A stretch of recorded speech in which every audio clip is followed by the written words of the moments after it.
Us too, all of us. What you have? Huh? What did you have to drink and eat? No, I'm kidding, I've done nothing. All right, guys. Good to see you guys. All right. Any questions? Juwan, what kind of difference does it make in terms of game plan and prep to now play a team for the first time twice? See a group that you've already seen? Well, what type of game plan you said? What kind of impact does it have for you knowing that you've seen this team already? Oh, it helps. It helps both sides. It helps them and it helps us. But overall, there's been a big gap. So I'm sure that there's a lot of things that they are doing different, which I've seen on film on some of the last games they played versus Nebraska, game versus Maryland, as well as there's another game that I watched. All these games are running crazy, but we're doing a lot of different stuff too from an offensive and defensive standpoint that I'm sure that they've scouted as well. So we're both a little bit different than where we were when the first time we played. There are also two players. Our player, which was Livers, he's out. He played last time we played them. And Bohannon, their point guard, is not playing, and he played last game. So.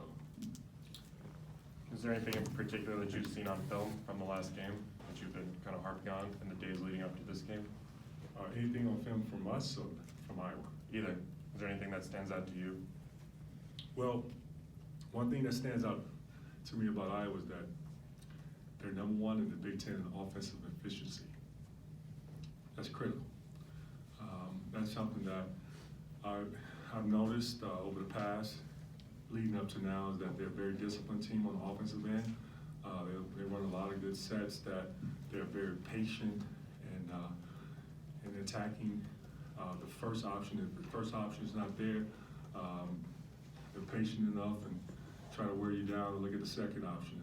If that option is not there, they have the third option. But at the end of the day, Garza, because he's touching the ball no matter what every time down the floor. James? Juwan, you mentioned Luka Garza. Does it make it any easier after seeing him in person, I guess game planning and trying to stop him the second time around? No, it doesn't. You know, Garza is special talent, one of the best bigs in the Big Ten, also one of the best players in the Big Ten, very skillful, can go off of both shoulders, can shoot the ball from outside. He hasn't changed much. The only difference is the first time we played him, he attempted 32 shots. I'm not quite sure as far as how many shots he's going to take tomorrow night. But I'll just say this, that we're going to try to make his catches tough. And not allow him to have the spot that he wants to catch it on, because he's very crafty getting to where he wants the ball, and his team is very patient and utilizing wherever he is on the floor and taking advantage of that defensive breakdown. And I think Xavier has at least 8 assists in each of the last 7 games. What makes him one of the best facilitators in the nation? You said Iowa best facilitator? No, Xavier Simpson has at least 8 assists in the last 7 games. What makes him such a facilitator, one of the best in the nation?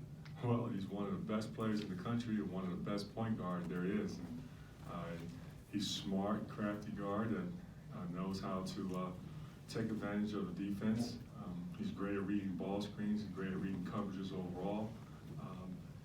He wants to make the right play to put us in a position to score.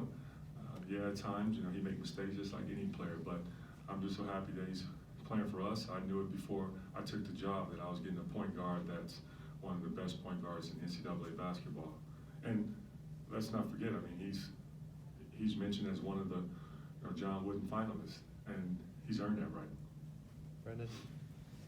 Is there any concern, I don't know if that's the right word, but is there any concern about the toll that it takes on John when he's in single coverage defensively, how that transfers offensively, it's just, just what it takes to do that amount on both sides? No, it's no concern at all. John, he knows it. This game is for competitors only.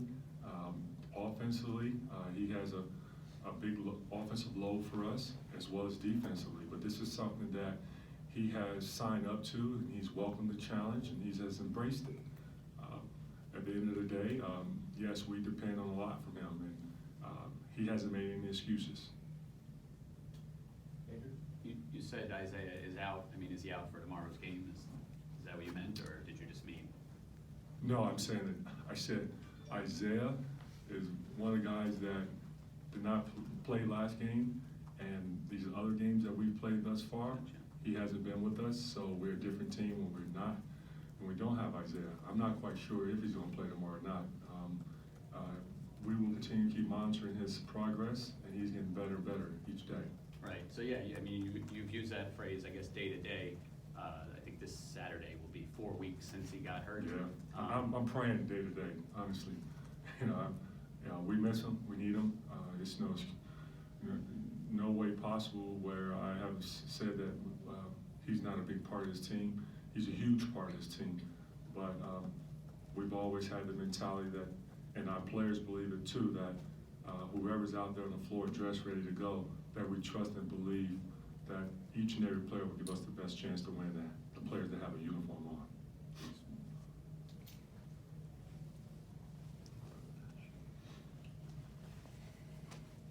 Juwan, with the last game against Iowa with Garza, I know you kind of talked about his ability to use angles. Just how do you, as a defender, stop that, and how important is it to stop that when you have a post player that gets that many touches? Well, it's challenging overall. How he's so skilled and so smart. He's very patient with how before he gets the ball on setting up his post position. His teammates are very patient in finding him. No matter if the ball moves on to the other side of the floor, before the shot clock is over with, it's always going to find a way to find his hands. And you know, he's the perfect example of ball finds energy, because he's never staying in the same spot. But what we have to do a better job of is, you know, making sure that we are aware that, you know, if the ball's on the other side of the floor, don't feel like you can relax. To know that at some point he's going to touch it. And I know Garza's listening, so I can't, you know, say exactly how we're going to guard him. But I tell you this, be honest with you, we're not going to prevent him from scoring because he's that good. But we just want to make all his catches tough as well as his shots are well contested. Make him have to work for every bucket. Right.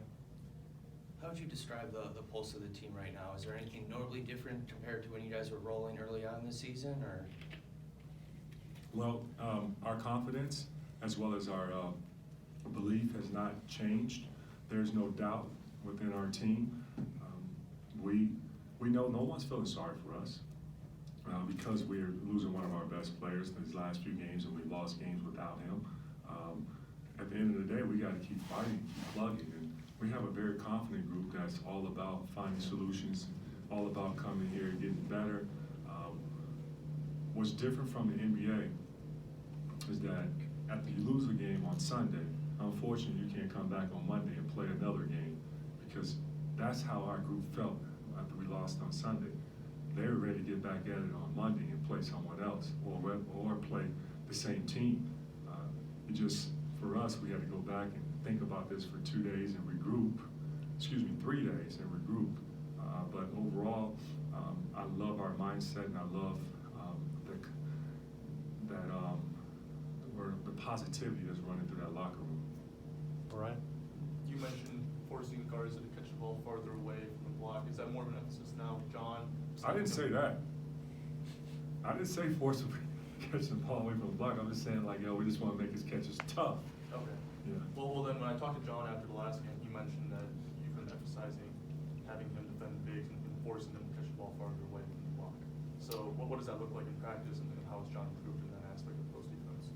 Well, in practice, we're working extremely hard to get better with overall defense and not just the post, because, yes, it's easy to point out, John, that, you know, because Garza, as well as Arturo, Kobe, and there's one other big, I'm leaving off, on Williams. They all have big games, and it's like, okay, well, John's not getting the job done. John's not defending them well. No, Michigan, as a team defensively, we can do a better job defensively. It's not just relying on one individual. But I'm just curious, another question on John. Is it difficult from the balance being aggressive on defense early versus avoiding picking up those early that's not our mindset or our position as far as mentally, hey, we want to go in and be less aggressive in the beginning of the game because we do not want him to get into foul trouble. We haven't had that approach at all. Woody? Coach, how important has Franz Wagner become? 42 points over the last 3 games. He really seems to be filling out that offensive role for you.